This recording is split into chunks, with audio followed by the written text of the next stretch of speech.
Good evening. Welcome to This Week in Review.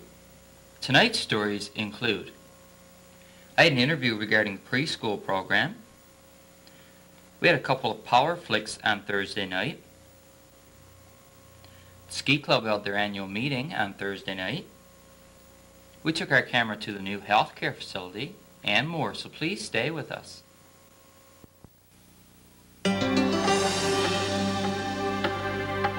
Hello in there. Feel like getting out? Active living opens up a world of possibilities. Active living means making physical activity part of your day, because even a little regular physical activity makes a healthy difference. So, open the door that's right for you. Participaction, moving your way every day.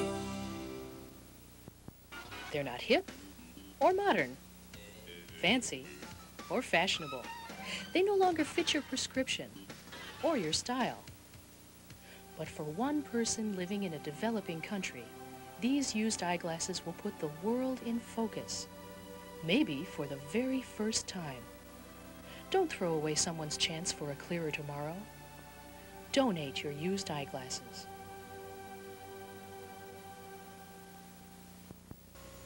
I had an interview with Miss Doreen Benoit, principal at A.J. Matthews School, concerning the preschool program that is being carried out at the school.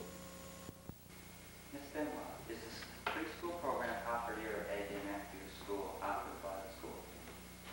No, the program is not offered by the school. It's a program that's very much supported by the school. Originally, the school was involved in initiating such a program. We got a group of parents together and set up a committee, and from there, the committee organized the program.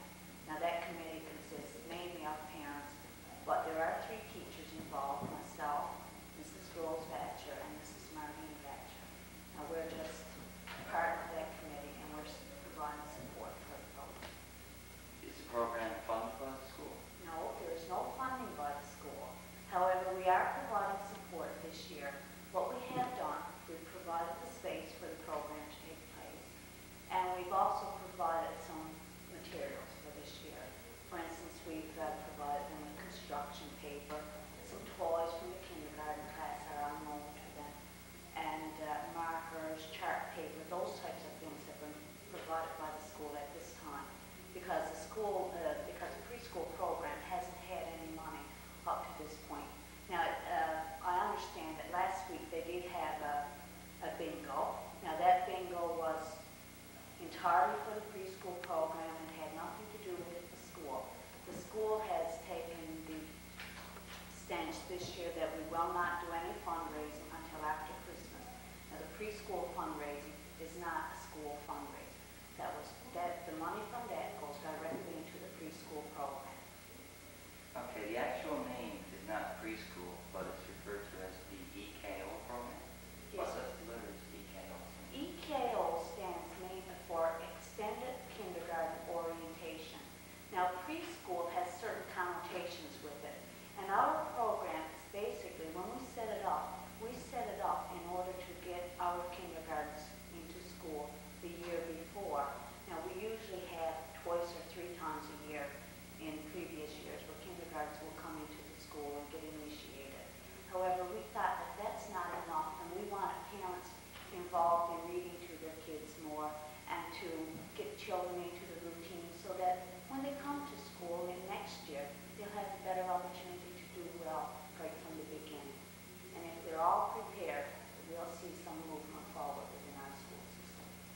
Okay, would you, as principal of the school, recommend this program?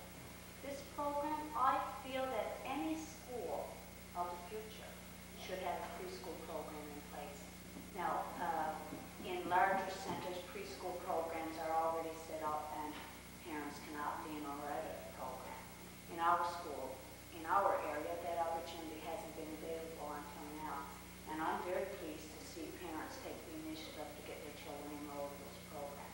I'm also very pleased that 18 of the 20 of the students this year, the students that are registered for next year, have registered as well for preschool this year. That's excellent. Okay, what are the age requirements for the program? This year, we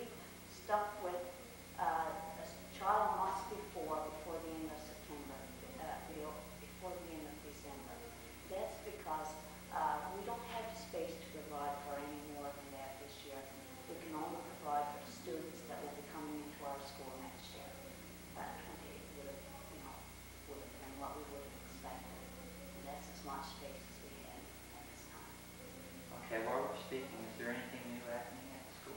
Well, I think there's always new things going on at the school. Some of them are low-key, some of them are higher profile things.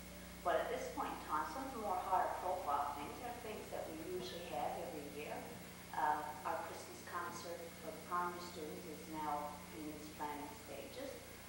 That concert, I think, is set for Monday the 21st. I think it falls on the 22nd, so the concert's set for the 21st. And as well, we're all involved in the school planning for our school float now. Teachers are actively involved there. And we have an environmental project ongoing in our school this year. It's called the SEEDS program. And this program focuses on the environment. And the objective is to become a green school. If in our school this year we do 100 projects, we'll be identified by the SEEDS organization as a green school. And so far I think we've completed about 15 projects. When we complete 20 projects, we'll be identified as a brown school, and up it goes. Now this is caught on quite a lot at the primary grade, and the elementary are becoming involved. Grade 6's Mr. Fudge's class has been the group who made us aware of the program, and Mr. Fudge is the coordinator for that program. Okay, so we'd like to thank you for speaking with us. Thank you. Between 8 and 8:30 on Thursday night, the power flicked in Burgeo a couple of times, as well as some residents lost their power for a short period of time. With the sky lighting up in a shade of blue, it didn't take most residents long to figure out that the power splurges that we had on Thursday night were a result of the wires near the bank. Shortly after that, some residents lost their power for a period of time while workers with hydro secured the wires so that they would not strike together anymore.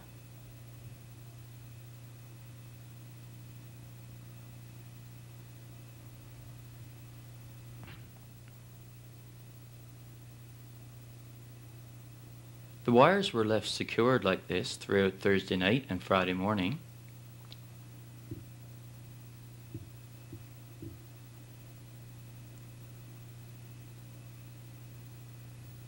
Then, on Friday afternoon, workers with hydro proceeded to try and correct the problem.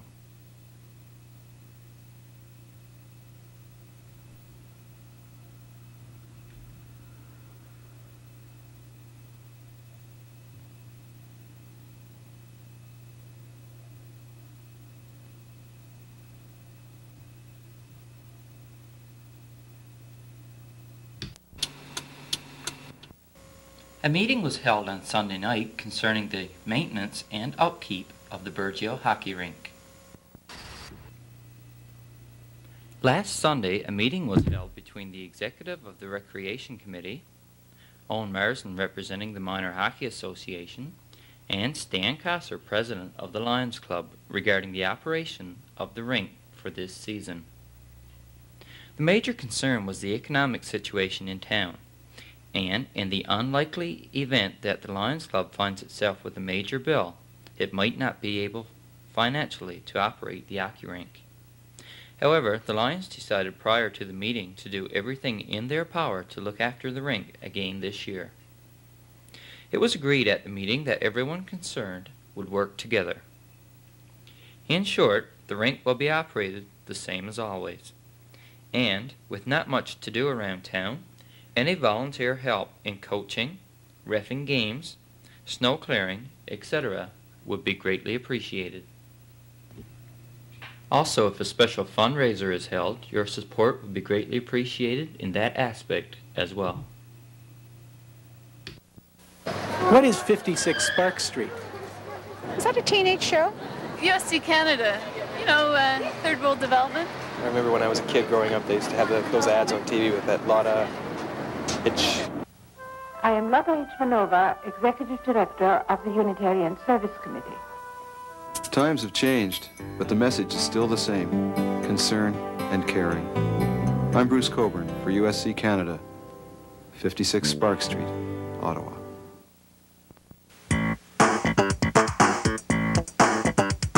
You Wanna be cool when you hit the slow. Don't be drunk and don't do no dope. Luke's gonna show us all that way. Party people, listen what the cool hands say. Say no to dope and think before you drink. It's cool house. Say no to dope and think before you drink. Brought to you by the War Amputations of Canada and this station. On last week's program, I had an interview with Mr. Bernard Benoit of the Ski Club. Well, the Ski Club held their annual meeting on Thursday night. Here are a few highlights from that meeting. Tonight we'll be doing, I guess, election of officers for this year. Some that we might, whatever position we can fill. The way I'd like to conduct the meeting would be to have us look at the handout that I gave you there. It looks at, shows, the people that were with us, the different positions that we have to fill this year for the executive. So maybe what I'll do is we go down through as I introduce each one of those, and we can try and fill the two ones we can. I'll give a little rundown on sort of what's going to happen in each position, and what I can see sort of, as the things that you might be involved in and be responsible for a year coming up. So the first one now then, suppose I was serve as president of the club. Last year, Greg James was our president. Right now, Greg is gone. I was vice president. So I guess we'll see if we can get people to fill those positions this year. So for president right now, we'll open nominations. If anybody would like to nominate somebody for president. Ken for Corey, that's Corey's president then. Okay. So then I guess the executive positions that we can fill here tonight would be the president, vice president, secretary, and we'll see about the treasurer. That's the senior executive of the club.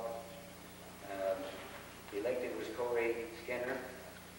Elected as vice president was myself, and Dickie Clothier became our secretary by acclamation.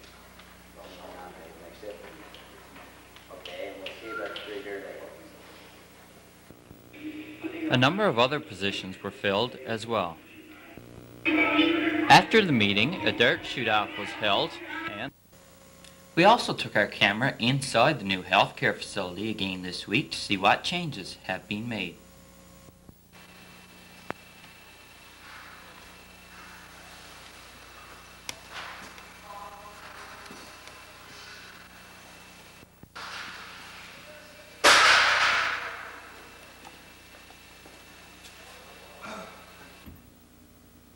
There are a lot more changes at the new healthcare facility now than when we last visited. Most of the plastering has been done in the chronic care section of the building.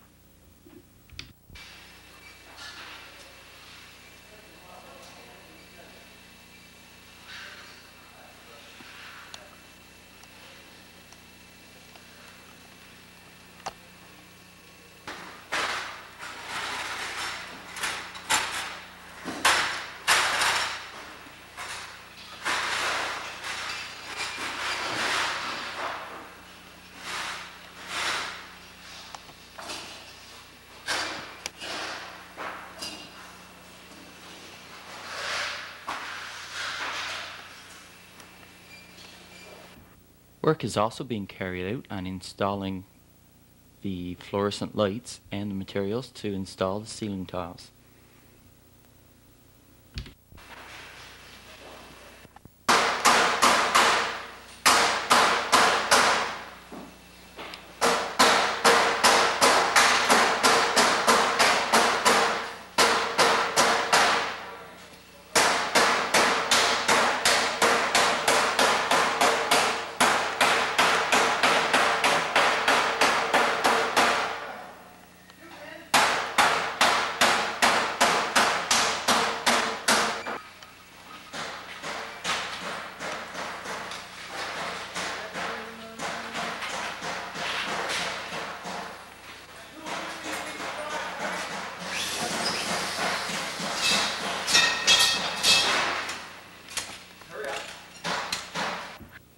And as you can see, the plasterers don't waste any time with step ladders or scaffolds.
Community events. This past fall there have been a number of thefts from the new hospital and the senior citizens home. It would appear that kids have been involved in some of these incidents, and we would like to point out that even though these buildings are not completed, it is illegal to enter them without permission. Anyone who is caught in these buildings or caught removing items from the buildings could face criminal charges. So please, keep out. It has also come to our attention that things are being taken out of and off of the wrecked cars at Scott's Garage. If this is done without the permission of the owners and the insurance companies, the person or persons responsible are, in fact, committing the offense of theft. Anyone found doing this will be charged. Anyone knowing anything about the above are asked to contact the RCMP. Signed, P.J. Sheen, Constable, Virgil Detachment. Notice from the RCMP. Please be advised that the RCMP has checked the ice behind the Le Chateau restaurant and by the Bank of Nova Scotia. The ice on both ponds is not thick enough to walk or skate on, and we would recommend that people stay off these two ponds for a while yet. The pond behind the bank is especially bad and considered to be dangerous at this time.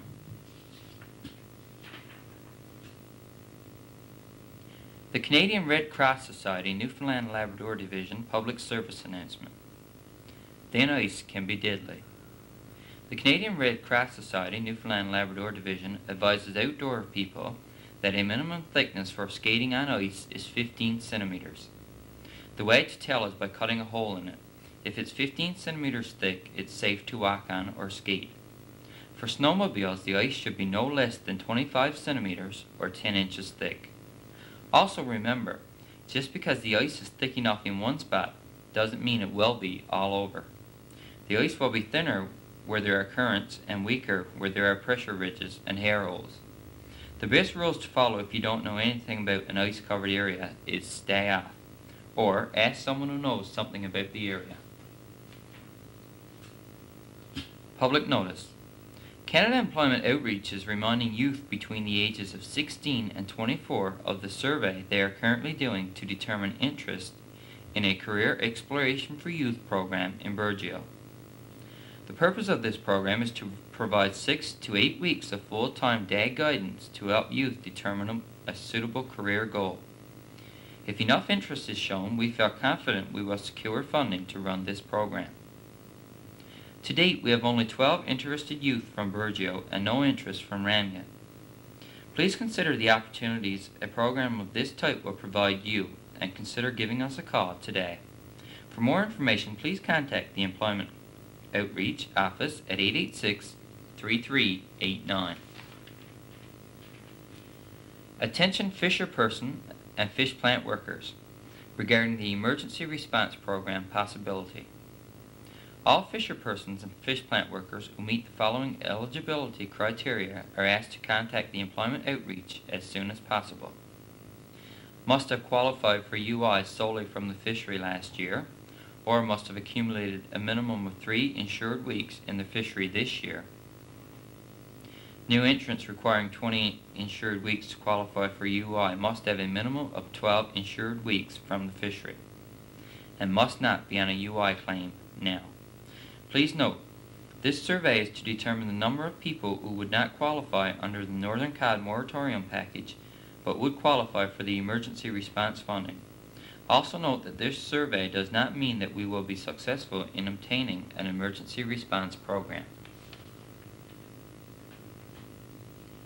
All Lions are reminded to have their calendar money, Christmas sale money, and petitions returned to Stan as soon as you have them done.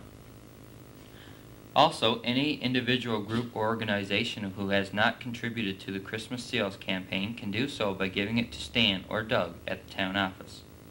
The petition being circulated for the church or the fishery can also be signed at the town office. On Thursday, December 10th and Friday, December 11th, there will be a 2-day workshop at the high school. The workshop is on a new teaching method called cooperative learning, a method backed by research that permits greater learning when students work in groups. There will be no school for high school students on these days.